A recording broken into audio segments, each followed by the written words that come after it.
1 second.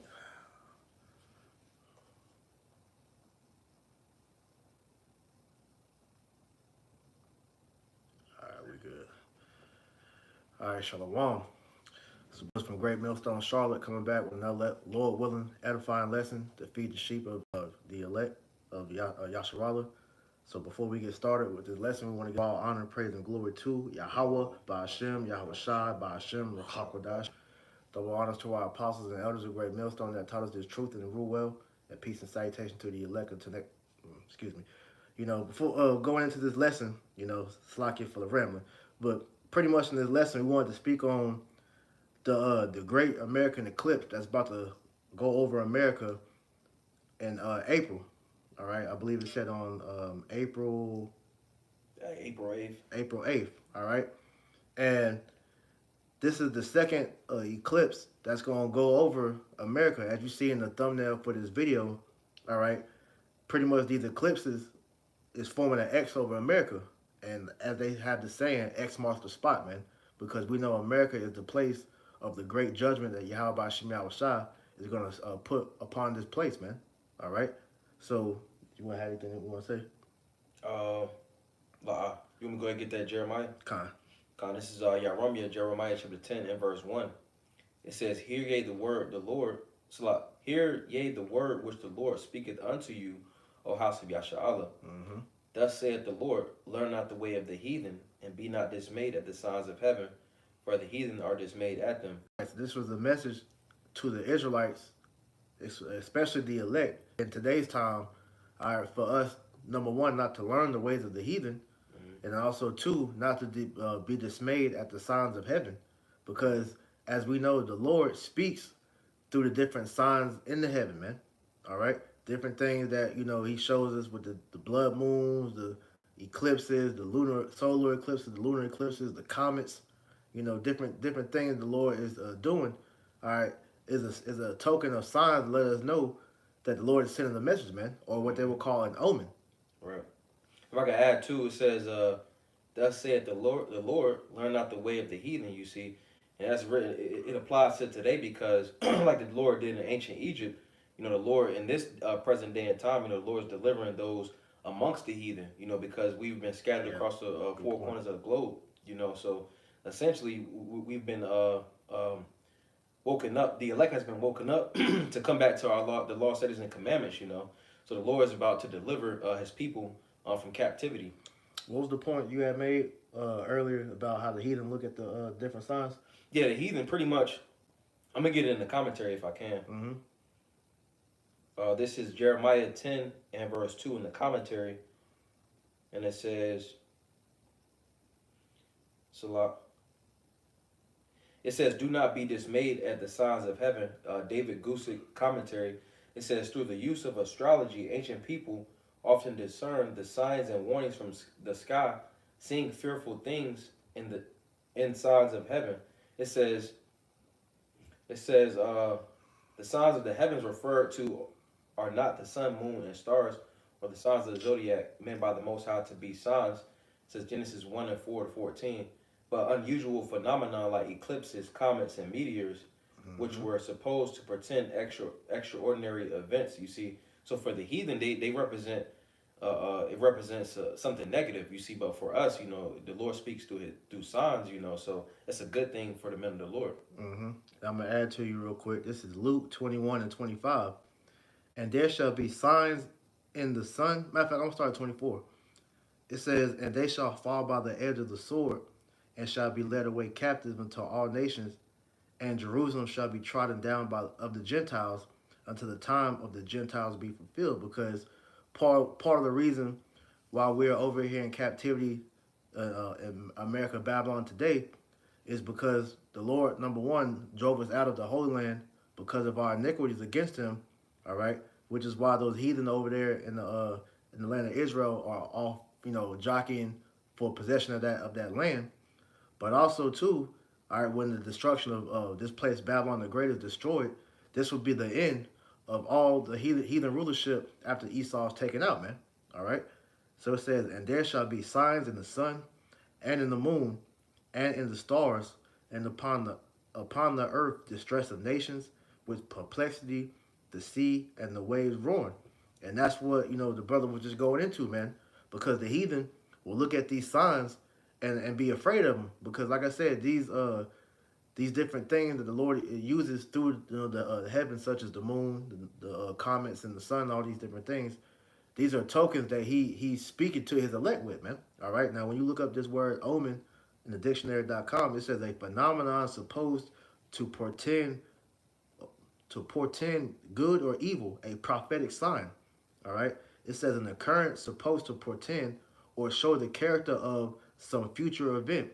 Any indication or action regarded as a foreshadowing, a foreboding, a presage, an augury. All right. So through the spirit, the Lord has this eclipse coming over. All right, 7 cities which go by the name of Nineveh, and which is spiritual because we know the Lord destroyed ancient Nineveh, man. All right, because of the wickedness, which we know a lot of the wickedness that was going on in ancient Nineveh is taking place in America today, which lets us know this is modern day Nineveh as well as modern day Sodom and Gomorrah, Babylon, Egypt, and all the other past captivity that we've been, brought in, man. But as it says, the third definition, it says an occurrence supposed to portend or to show character of some future event. Now, when you look at where this area that the eclipse is crossing over, it's taking place in Eagle Pass, Texas, which we know is a hotbed, pretty much waiting to explode. Which you see, that's one of the main places where the migrant crisis is taking place, man.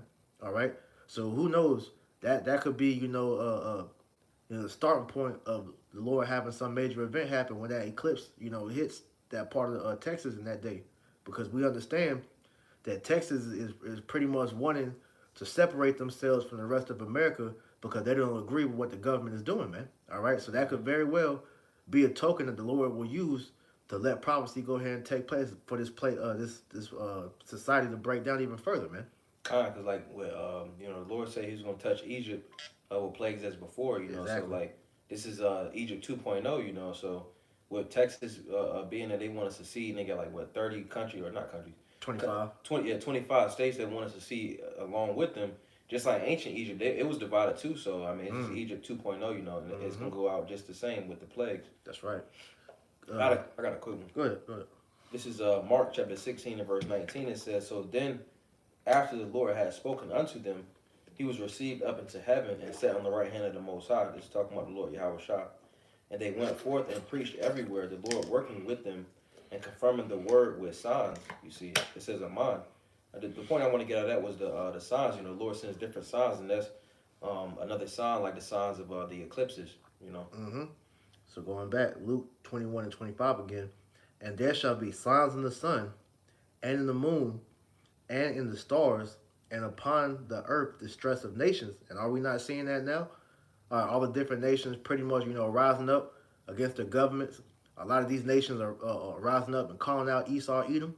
It says, with perplexity, the sea and the waves roaring, men's hearts failing them for fear and for looking after those things which are coming on the earth, because nobody understands what's going on except for the men of the Lord, man, which is why we're out here prophesying, all right, as being those spiritual weathermen, let you know what the Lord is doing, all right, what's on the forecast in the spirit, man.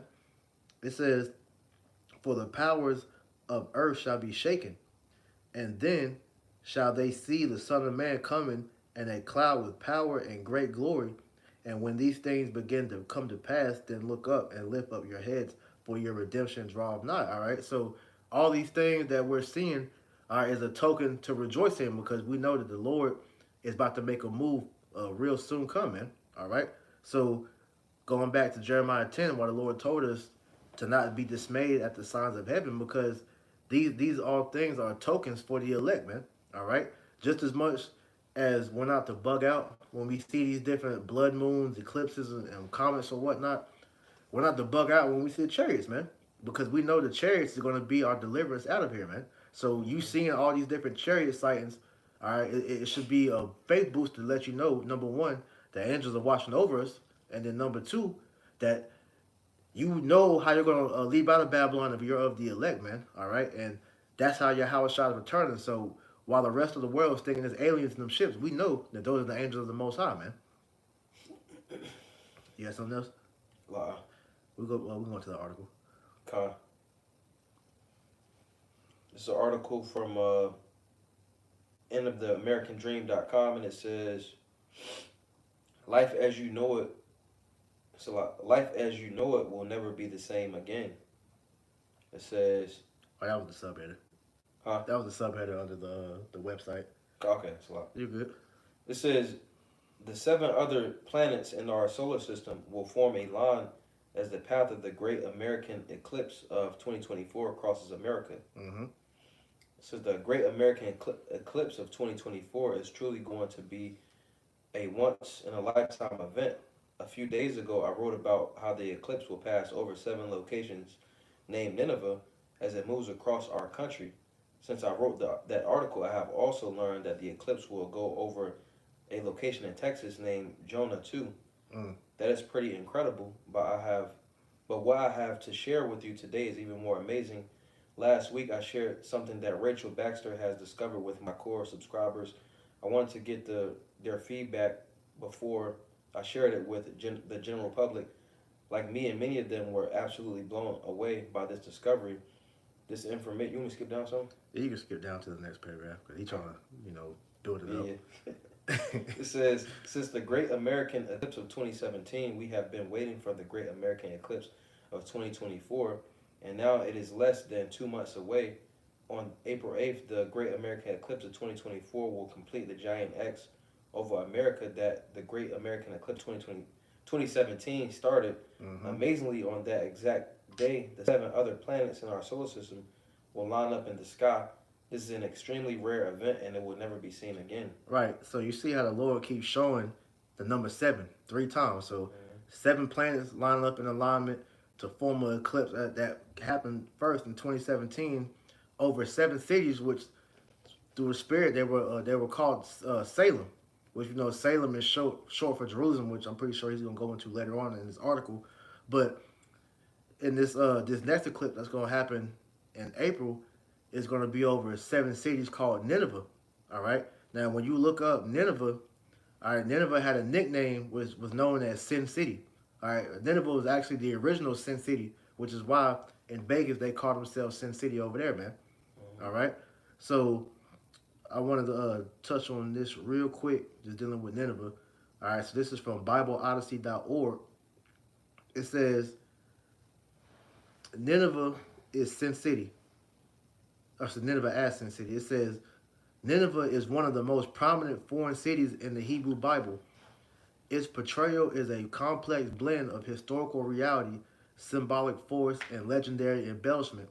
The historical Nineveh was capital of the Neo-Assyrian Empire, which we know the Israelites were in captivity in the Assyrian Empire. It says in the late 17th century BCE, there was no love lost between the ancient Israelites and Nineveh because like I said, we were in captivity under them, and you can read about, you can read about this in Jonah and in the book of Nahum. All right, it says the city's king Sennacherib laid siege to Jerusalem in 701 BCE, and it quotes 2 Kings 18, 13 through 19, and Isaiah 36, 37. It says, the prophetic book of Nahum is an Israelite taunt song over Nineveh's destruction by the Babylonians in 612 BCE. For Nahum, Nineveh is a city of bloodshed. The Assyrians' ruthless military tactics are also pictured in relief from the king's palace in Nineveh, now in the British Museum. Now, I'm going to read this next paragraph, and then we're going to go back to the article. We're going to come back to this one too. But it says, the other biblical depiction of Nineveh is in the book of Jonah. There, Nineveh is described as huge, taking 3 days to walk across, and thoroughly evil. And like I said, this eclipse is huge, where it's going through 7 different cities in different states, all called Nineveh. It says, and thoroughly evil, but Jonah gave no specifics about the city's evil beyond the king's command that citizens turn away from the violence that is in their hands. Now, we know in Nineveh, they were practicing things such as, cross-dressing, witchcraft, idolatry, and different things like that, which is America today. All right, the same thing we're seeing America push out today, man. I get this real fast. Go ahead. This is Isaiah 47, and Isaiah 47 goes into Babylon. Could be likened to America. Egypt 2.0. Mm-hmm. But this is Yeshaya Isaiah chapter 47 and verse 12. It says, stand now with thine enchantments and with the multitude of thy sorceries, wherein thou hast labored from thy youth. You see, because essentially America came into power through that witchcraft. Exactly. So it says, if so be thou shalt be able to profit, if so be thou mayest prevail. Thou art weary in the multitude of thy counsels. Let now the astrologers, the stargazers, the monthly prognosticators stand up and save thee from these things that shall come upon thee. Behold, they shall be as stubble. The fire shall burn them. They shall not deliver themselves from the power of the flame. Mm-hmm. There shall not be a coal to warm at, nor a fire to sit before it. You see, so for so long, America has used, it mentions astrologers and stargazers. This is a, what would they call it, astrological, astronomical, or whatever, event, but still, it's still going to be that thought, that X over America, Babylon the Great, because the Lord is going to destroy America. Right. And we know that kingdoms are reincarnated, and America is just a culmination of all the past captivities that the Israelites have been in. All right. So the things that we're seeing in today's time are the same snares and pitfalls that Israel fell in back then. So I want to get this real quick. This is Ecclesiastes chapter 1 verse 9. It says, the thing that have been is that which shall be, and that which is done is that which shall be done, and there is no new thing under the sun. So all these past captivities that was known for their wicked practices and deeds is all piled together here in America, Babylon the Great. And as we know, those past captivities, because of their wickedness, were destroyed. So that lets us know that Babylon the Great is going to go down that same path of destruction, man. All right? Because the Lord is not going to allow a wicked kingdom to continue to exist, because it is giving praise to idols, which the Lord is the only God that should be getting praised on the earth, man. All right? Especially when it comes to his people, okay? And we know that these different captivities, Israel was all given to idolatry, especially in today's time, man. All right? So this eclipse that is taking place over, these 7 cities, man, this is an omen to let us know that destruction is imminent, because Babylon's about to get X'd out, man. You want to go back to the article? Okay.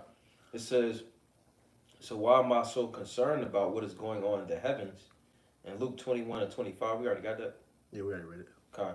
It says, Yahweh Shah specifically told us that we should watch for signs in the sun and in the moon and in the stars just prior to his return. Mm-hmm.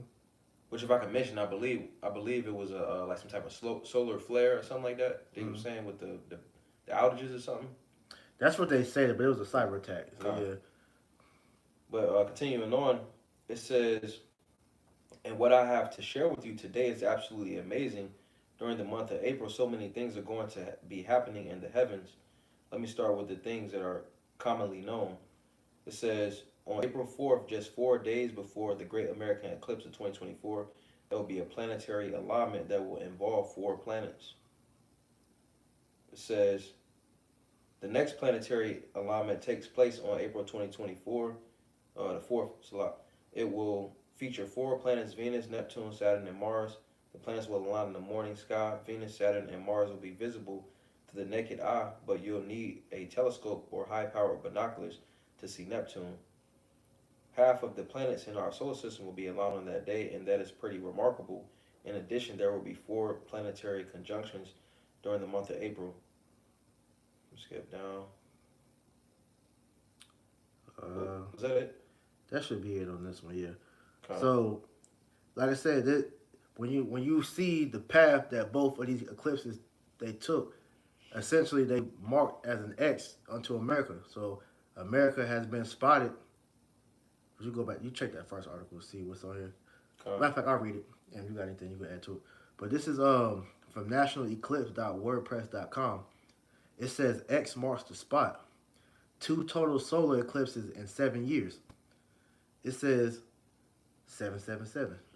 This right here, if you want me to read this, the bottom one. Go ahead. In the article, the latter part of the article, it says, we truly are living in biblical times, and I expect global events to really accelerate once the winter is over. Yeah.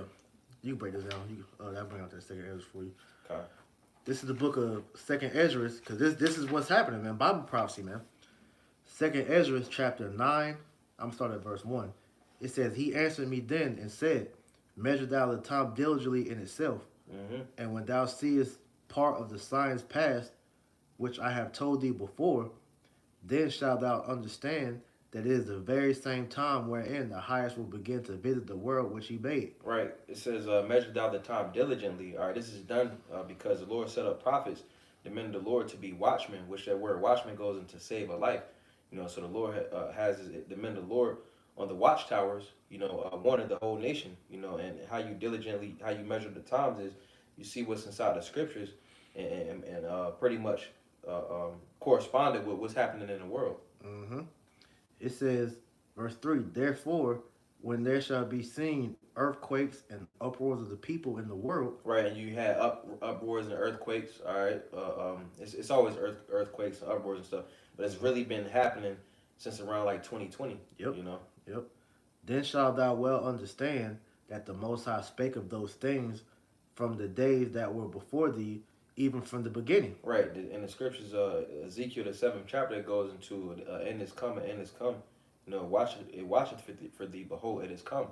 So we're seeing all the signs, the prophecies, everything that's written in the scriptures coming to pass. We're seeing the MOTB being brought to the forefront. Mm-hmm. Because as we see it, I read again, it says, Then shalt thou well understand that the Most High spake of those things from the days that were before thee, even from the beginning. So we're literally witnessing the end of Babylon the Great taking place right before our eyes, man. And this shouldn't be something that rattles you, because, hey, we're looking for the end of this kingdom, man, because we understand through prophecy, two kingdoms can't stand at the same time. So in order for the nation of Israel to get into the rulership seat, the nation of Edom, they have to fall, man. All right? So get this real quick. This is Ecclesiastes chapter 7, verse 8. It says, Better is the end of a thing than the beginning thereof, and the patient in spirit is better than the proud in spirit, okay? So it's a good thing that we're witnessing the fall of Babylon the Great, man, because we know that the kingdom of heaven is right after this kingdom, man. All right? We're not taken aback by these different nations thinking they're going to rule once Babylon is destroyed. No, because we know when Babylon is going to be taken out, it's going to be taken out by Yahushua himself, man. All right? When he's done with Babylon, he's going to set up his kingdom, which by default, the nation of Israel will be joint heirs with him according to Romans chapter 8, man. All right? So going back, it says, 2nd Ezra 9:5, For like as all that is made in the world hath a beginning and an end, and the end is manifest. Right, the end is manifest. The end is manifested because, again, we're seeing all the end time prophecies come to pass, you see. But then also specifically going into what we're going into right now, America had a beginning, and then it had an end, and the end is manifest. We're seeing the plagues hit this place. We're seeing the cyber attacks. We're seeing the economy being hit. We're seeing the famines. Mm-hmm. And the Lord is letting us know that He's the one that's doing this, because it's no coincidence that these eclipses it formed the X over Babylon, man. All right. So when you look up, the spiritual meaning of the letter X. All right, this is from spells8.com. It says, dealing with the meaning, it says the letter X is one of the most mysterious and misunderstood letters in the alphabet. It has a long history and a deep spiritual meaning that is often overlooked. There are many different interpretations of what X might symbolize. Some believe that it is a representation of the universe, while others believe that it stands for the unknown. In many cultures, X is associated with death and rebirth. Anytime you want to jump in, you can. Okay. It says, as it is thought to mark the end of one cycle and the beginning of another, it is also often seen as a symbol of change or transition, as it represents the crossing of a threshold. And that's what we're seeing, all right? Because this is symbolizing the end of Babylon, the end of Esau, and the beginning of the rule of Jacob, which is you Israelites, man. Do we get that? I think it's 2nd Ezra chapter 6. Yeah, I get it for you. 2nd Ezra chapter 6, I'm starting at verse 7. It says, Then answered I and said, What shall be the part and the sunder of the times, or when shall be the end of the first and the beginning of it that followeth? And he said unto me, From Abraham unto Isaac, when Jacob and Esau were born of him, Jacob's hand held first the heel of Esau, for Esau is the end of the world, and Jacob is the beginning of it that followeth. Right, because when you go into Jacob, which uh, in this present time he represents the 12 tribes, but it's Yah Iquab. Yah is he, Iquab is supplant. He's supplanter or supplanter. Because pretty much it was symbolic. It was a foreshadowing of what is going to take place in these years, days, these times to come. Because pretty much Jacob is going to take Esau from out of power. You know. That's right. But then that article said that it's like something that's transitory. It's something it's a shift or pretty much a. Can you read it again, Papa Sean? Yep. It says, Some believe that it is a representation of the universe, while others believe it stands for the unknown. In many cultures, X is associated with death and rebirth, as it is the mark the end of one cycle and the beginning of another. Right. So to mark the end of one cycle and the beginning of another. All right. The end of Esau's rulership and then the beginning of Jacob. The 12 tribes. Then you go into X. It resembles a Tha or a Thawa, which that Tha goes into Ah is the beginning, the first, and then Tha is at the end. So it's the end of America, Babylon the Great. The Lord is crossing out. He's putting a mark on America. Which is not the exemption from judgment. Kind. But it does mean mark, though, right? Which is a spirit, because when you go down, I'm going to get this part first. It says, it often seen as a symbol of change or transition, as it represents the crossing of a threshold. Now, like you just mentioned, all right, we're speaking of the transition from the power leaving Esau's hands and going into the power of Jacob's hands. So this is the Most High that's doing this. So this is Sirach, chapter 10, verse 13. It says, that's not it. It's like verse 8. It says, Because of unrighteous dealings, injuries, and riches got by deceit, the kingdom is translated from one people to another. So Babylon has many crimes that it has to pay for, all right? Because we know that this land was established by blood, all right? Through Babylon the Great's wicked philosophies, their democracy, their alphabet agenda, everything about the Western civilization is poisoning the rest of the world, man. All right. So once again, because of unrighteous dealings, injuries, and riches got by deceit, the kingdom is translated from one people to another. So because of all Babylon's wickedness, the Lord is going to translate the power that was given to Esau, Edom, all right, which he is using through Babylon the Great to, stamp his imprint on the world, and he's going to transfer that power into Jacob, man. All right. It says, I'm going to jump down to verse 10. It says, The physician cutteth off a long disease, and he that is a king today, tomorrow shall die. Now, going back to this article, it says the X is also sometimes seen as a symbol of mystery or death. In many cultures, the X is associated with death and funerals. The skull and crossbones symbol has long been associated with danger and death, especially once it's associated with pirates. Eventually, it became the standard of labeling dangerous and toxic substances, increasing the association with death. And we know Babylon is a nation that pours out death, man. All right, because this is Esau's main product that he uses to push out death upon the rest of the world, man. Because we know this Western influence has a heavy power on the rest of the world. Everybody looks to America, all right, for guidance and what to be like, man. All right, so this place, it promotes death, man. All right, which is why the Lord said, all right, the physician cutteth off a long disease. That long disease is the Edomite, man. All right, and he that is a king today, tomorrow shall die, man. So the Lord is going to destroy you, Edomites, man. All right, for when a man is dead, he shall inherit creeping things, beasts, and worms. All right, so we're going to witness Esau pretty much lose everything, man. All right, his kingdom, all right, his power, he's going to lose everything, man. And eventually, he's even going to lose his life, all right, after the 1,000 years of his slavery ended. Okay, so jumping down, I keep reading actually. It says the beginning of pride is when one departeth from the Most High, and his heart is turned away from his Maker. For pride is the beginning of sin, and he that hath it shall pour out abominations, and therefore the Lord brought upon them strange calamities and overthrew them utterly. Now, we know that America is the country, the pretty much the epitome of pride, man.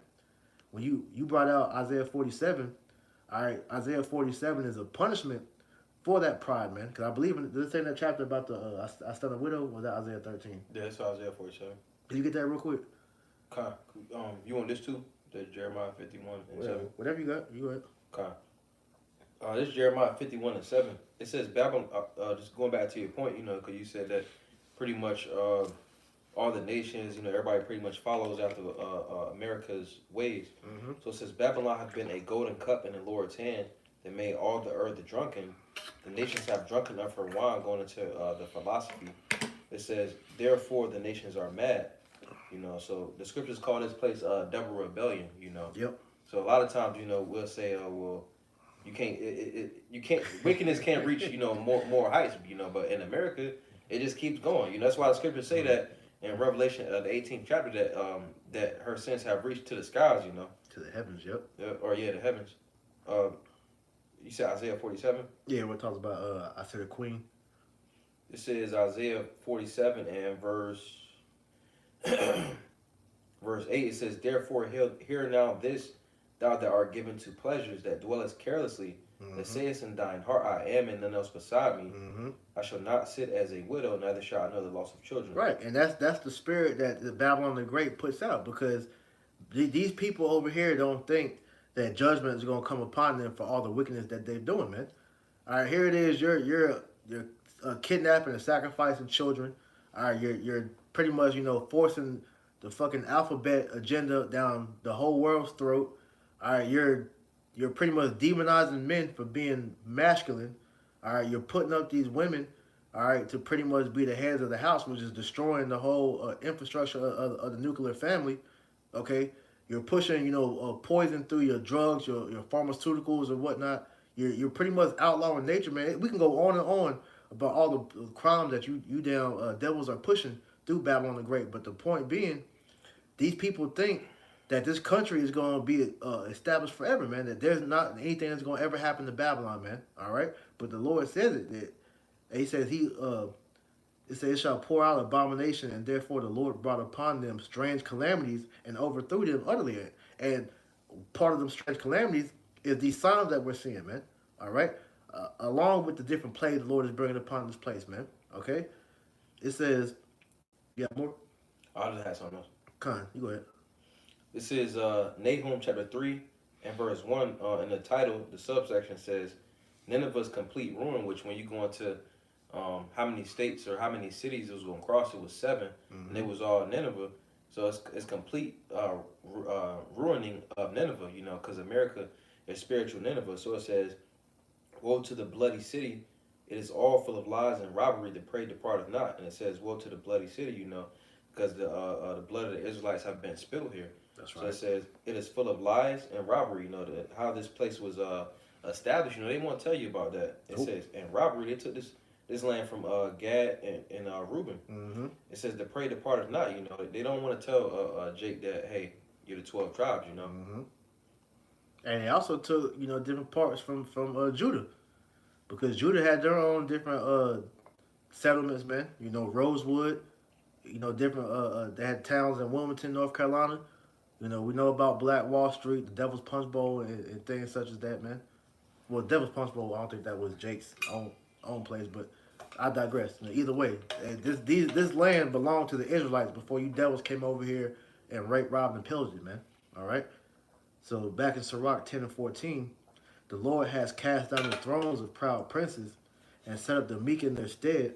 The Lord hath plucked up the roots of the proud nations and planted the lowly in their place. The Lord overthrew countries of the heathen and destroyed them to the foundations of the earth. He took some of them away and destroyed them and made their memorial to cease from the earth. Pride was not made for men, nor furious anger for them that are born of a woman. So the point being, all these past captivities, these kingdoms that we've seen, come and go on the earth, all had the same mentality that they was never going to go down. But what happened? The Lord brought them down because it was prophecy's sake, as we read about the statue in the book of Daniel, man. All right, the Babylonians, the Assyrian, all right, the Medo-Persians, the Greek, the Roman, till we're in Rome 2.0 right now, man. All right, all these different kingdoms had the rise and fall for the sake of prophecies. So this last kingdom, America the Great, or Babylon the Great, America, all right, it's no different, man. Okay, the Lord's gonna get rid of this place because of his pride and his wickedness as well, man. I got scripture for you. You got it. This Romans 9:16, it says, "So then it is not of him that willeth, nor of him that runneth, but of the Most High that sheweth mercy. For the scripture saith of Pharaoh, even for this same purpose have I raised thee up, that I might shew my power in thee, and that my name might be declared through all the earth. Therefore hath he mercy on whom he will have mercy, and whom he will hardeneth. And whom he will hardeneth.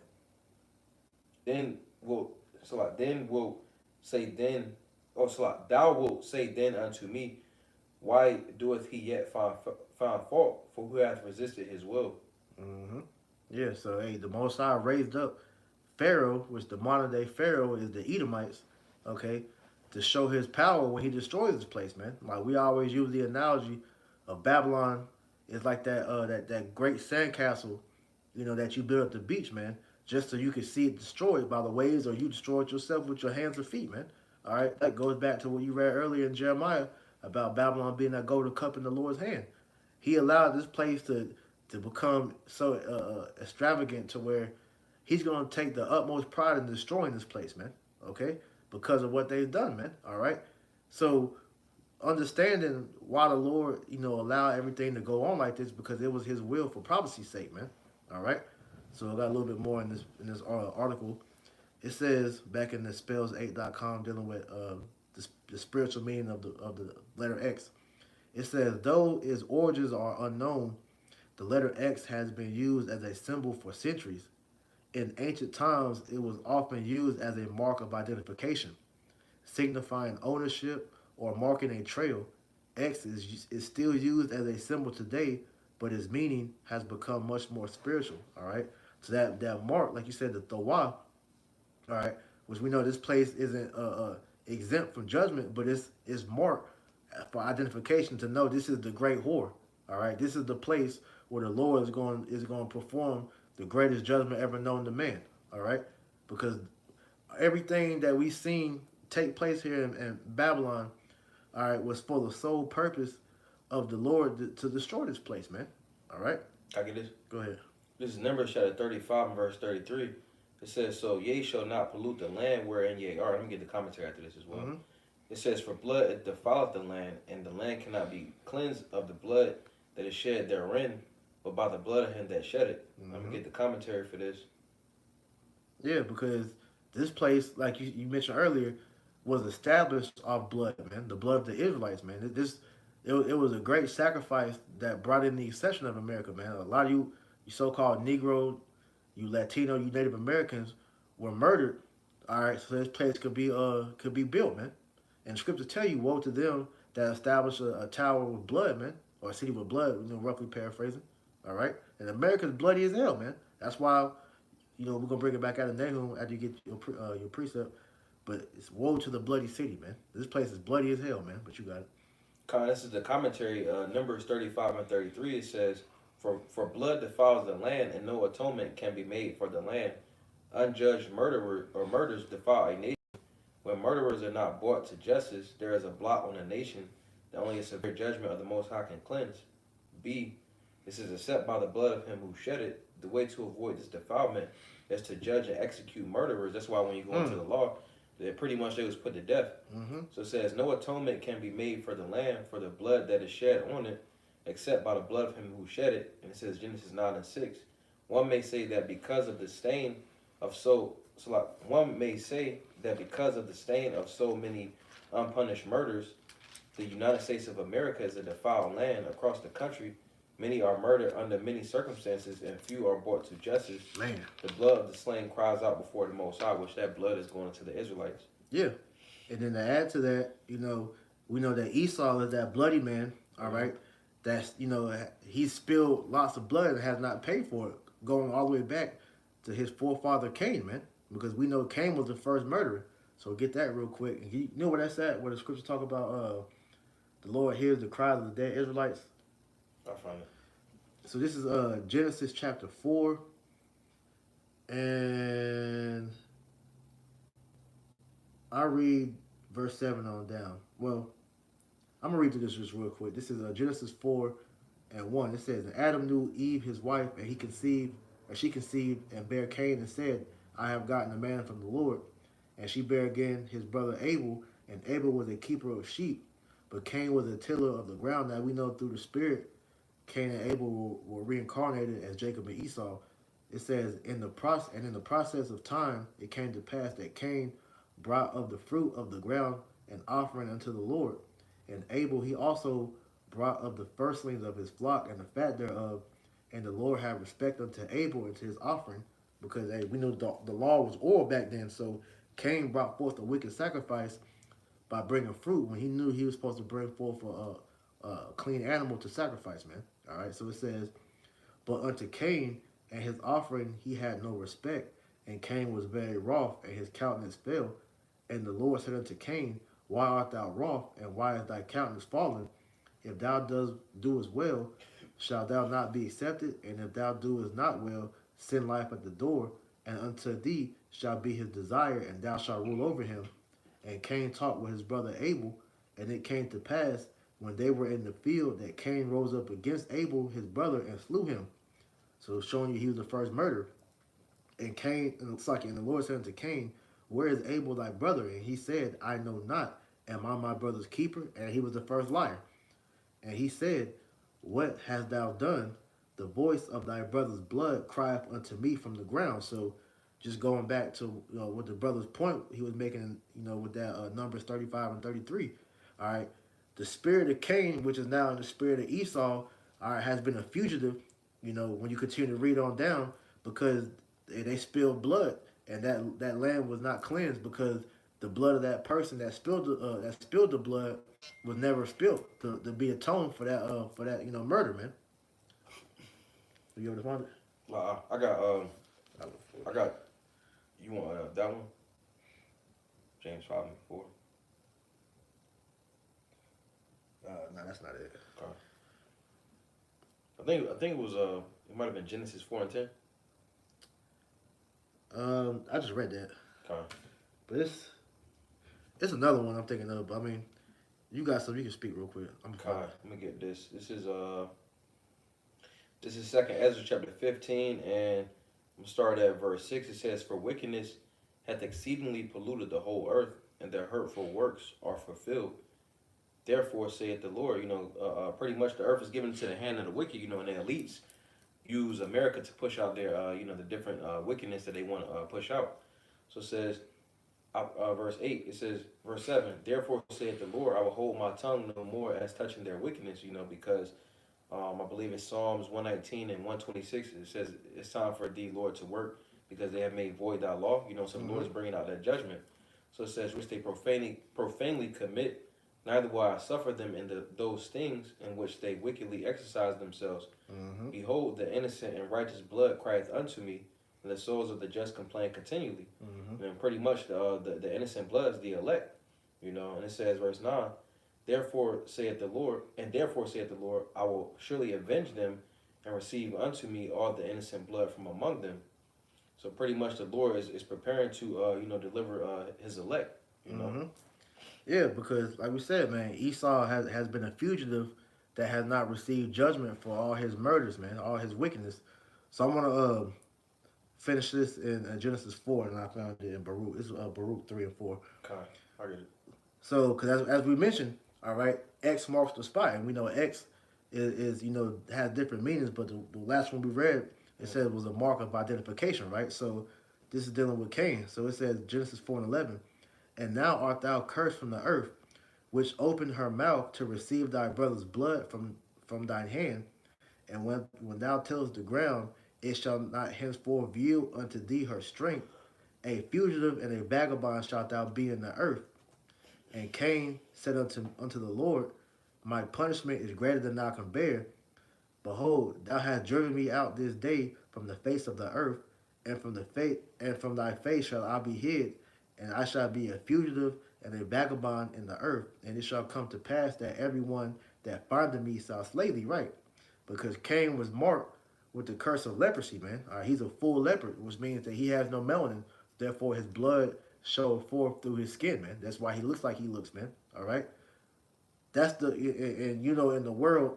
Actually, I'll read 15 as I'm saying a point. It says, "And the Lord said unto him, Therefore, whosoever slayeth Cain, vengeance shall be taken on him sevenfold. And the Lord set a mark upon Cain, lest any finding him should kill him." And that's the mark of leprosy. All right, which before that, Cain was what you would call black. He was dark skinned. So the Lord, placed that mark, which was leprosy, upon him, to where he was the first so-called white person, and then he was later reincarnated to Esau. All right, but I brought that out because in the Christians with these dumbasses, when they'll tell you the mark of Cain, they'll tell you it's a man walking around the earth with a fucking X on his forehead, man. All right, but just as Cain was marked with a symbol to identify the person of the Lord's curse, Babylon the Great has been marked with that eclipse to show forth the curse of the Lord in today's time, man, which lets us know that judgment is coming upon Esau and his kingdom, Babylon the Great, man. All right? You got it. This is Baruch chapter 3 and verse 4. It says, O Lord mighty, thou power of Israel, hear now the prayers of the dead Israelites and of their children, which have sinned before thee, and not hearken unto the voice of their power, for the which caused these plagues cleave unto us. Right, because hey, the Israelites are praying to Yahweh Shema Shah, because you read up in the chapter, we're asking the Lord for mercy. All right, and it's been millions upon millions of Israelites that have been killed thanks to Esau Edom, man. All right, so we're constantly asking the Most High for mercy to be let up from under the hand of this damn devil, man. All right, and to be liberated, and not to be having our sins held against us, but most importantly to be let loose out of the captivity of Esau, man.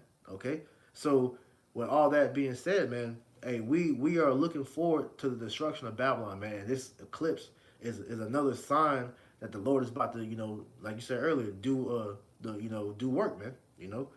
Make a speedy riddance of this place, man. All right. You about to grab something? Oh, yeah, I was actually going to get it because we quoted it. Go ahead. This is Psalms Tahoyim, chapter 119, and verse 126. It says, It is time for thee, Lord, to work, for they have made void thy law. Which when we go to scriptures like Isaiah chapter 60 and verse 2, and then also, I'm going to get this one as well. This is Isaiah 59 and verse 15. It says, Yea, truth faileth, and he that departed from evil maketh himself a prey. Yep. And the Lord saw it, and it displeased him that there was no judgment. You see, truth faileth because the earth is in gross darkness because of who is ruling the earth. And this man is ruling the earth in unrighteousness, so the Lord is coming back. All right, he's sending his son to come back and to judge the nations. That's right. Which deliverance is going to Israel, first and foremost, the elect on this side, and then 2/3, they get their rest in the kingdom. Mm-hmm. Because like we said, we know this place is going to have to be destroyed, man. All right, so I'm going to read Nahum 3 and 1 again. It says, Woe to the bloody city. It is all full of lies and robbery. The prey departed not. Because, like we said, this land was established off the blood of the Israelites.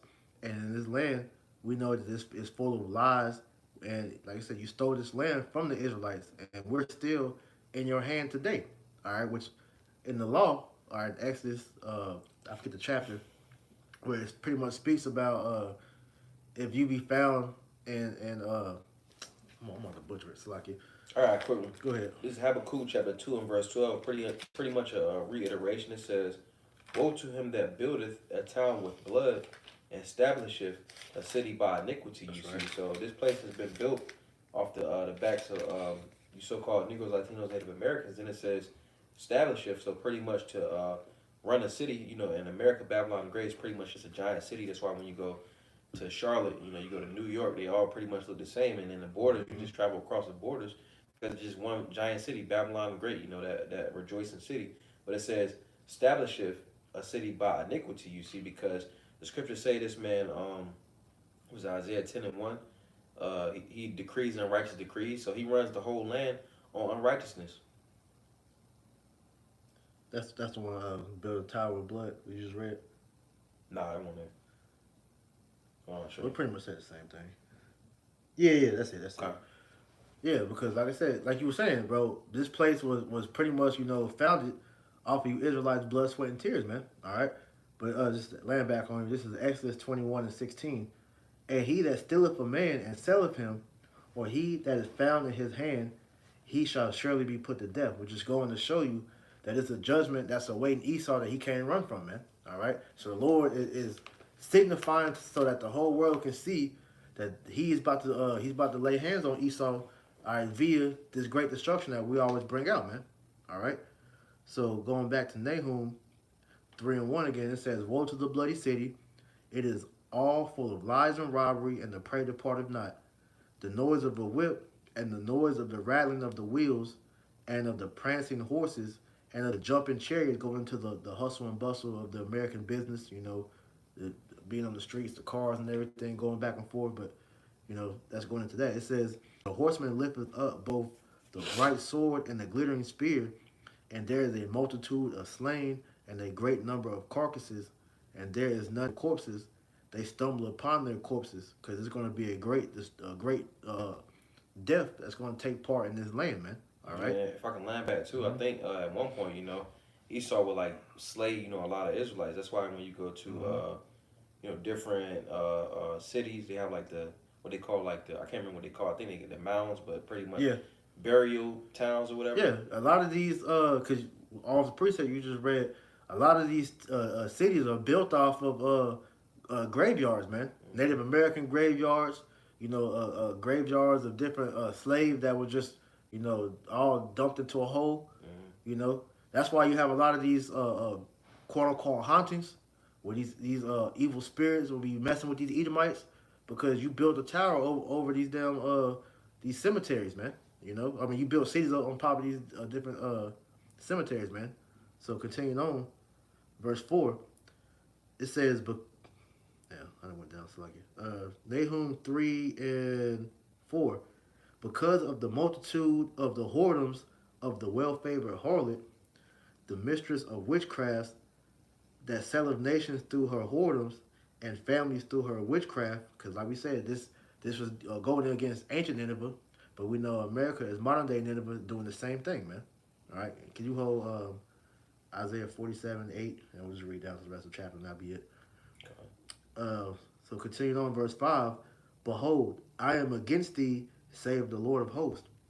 I will discover thy skirts upon thy face, and I will show the nations thy nakedness, and the kingdoms thy shame. And that's what we're seeing now, man. America being exposed for everything that is being done. We know this place is lucrative with child sex trafficking. All right, we know this place is highly satanic. All your people of high state, your presidents, the governors, the senators, even your celebrities all take part in Satanism, demonic sacrifices, and practices and whatnot, man. This place is full of wickedness, man. All right. It says, and I will cast abominable filth upon thee, and make thee vile, and I will set thee as a gazing stock. Now the whole world is looking at America with the side eye, because they see that this place is filthy, man. All right. All the abomination that's being done here, and you have the nerve to go and try to police other countries, because you say their nations are their nation's leaders are wicked, but then when the light is shined back on America and what they've done to their citizens, man, all right, these people want to complain, man. They want to try to act like they're not in the wrong, man. Okay, it says, verse 7, and it shall come to pass that all that they look upon them shall flee from thee, and say, Nineveh is laid waste.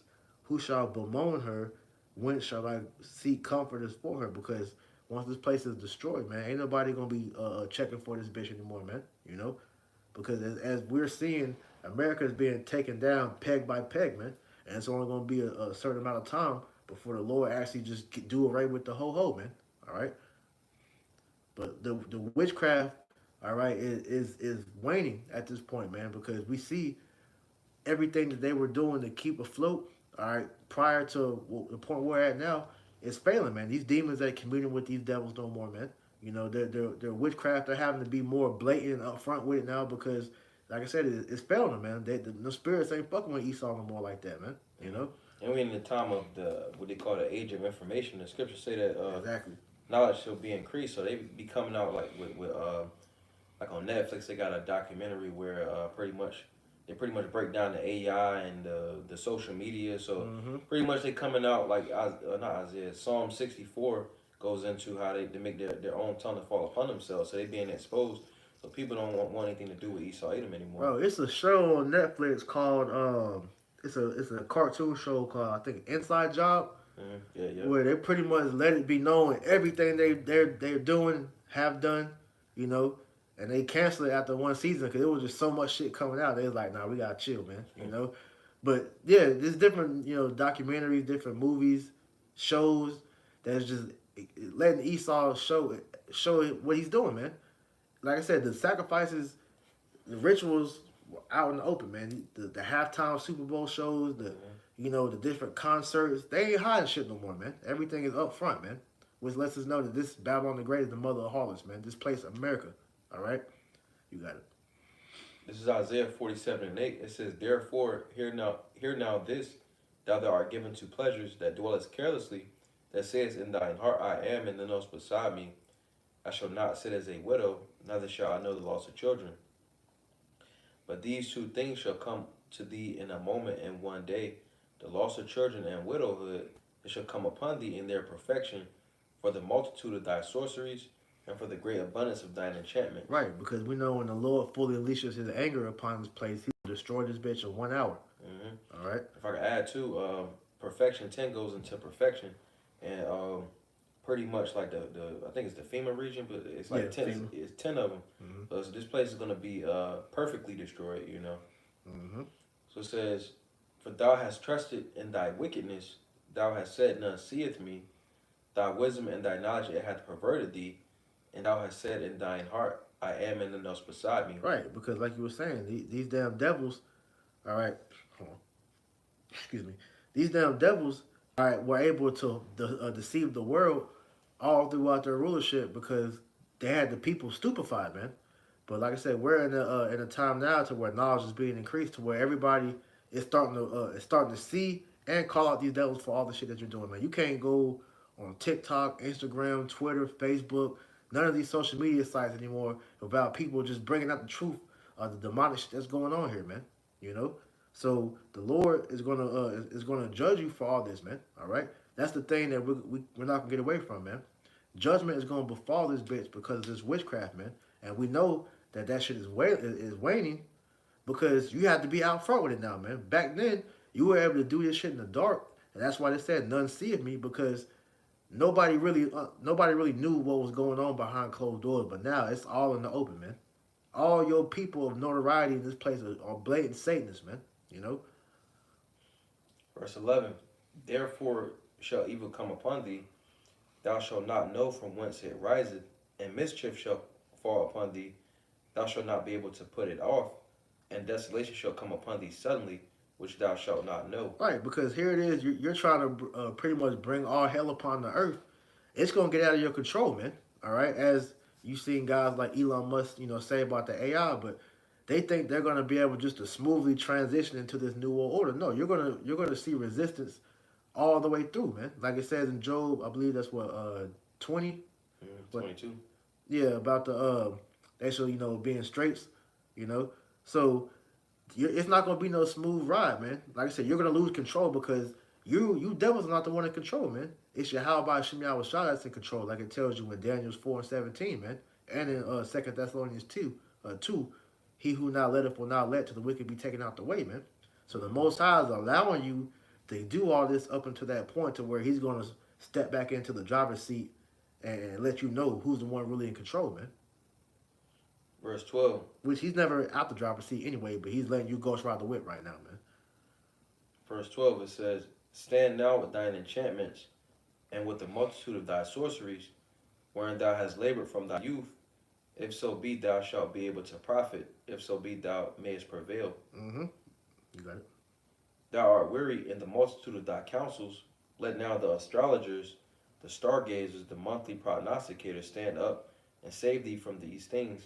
So like these things that shall come upon thee. Right. So all your witches, your warlocks, you know, the different spells and things that you're casting and trying to stay in power, man.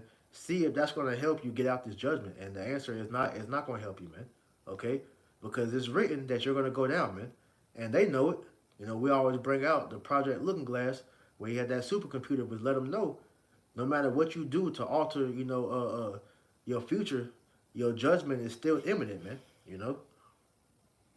Verse 14. Behold, they shall be as stubble. The fire shall burn them. They shall not deliver themselves from the power of the flame. There shall not be a coal to warm at, nor fire to sit before it. Mm-hmm.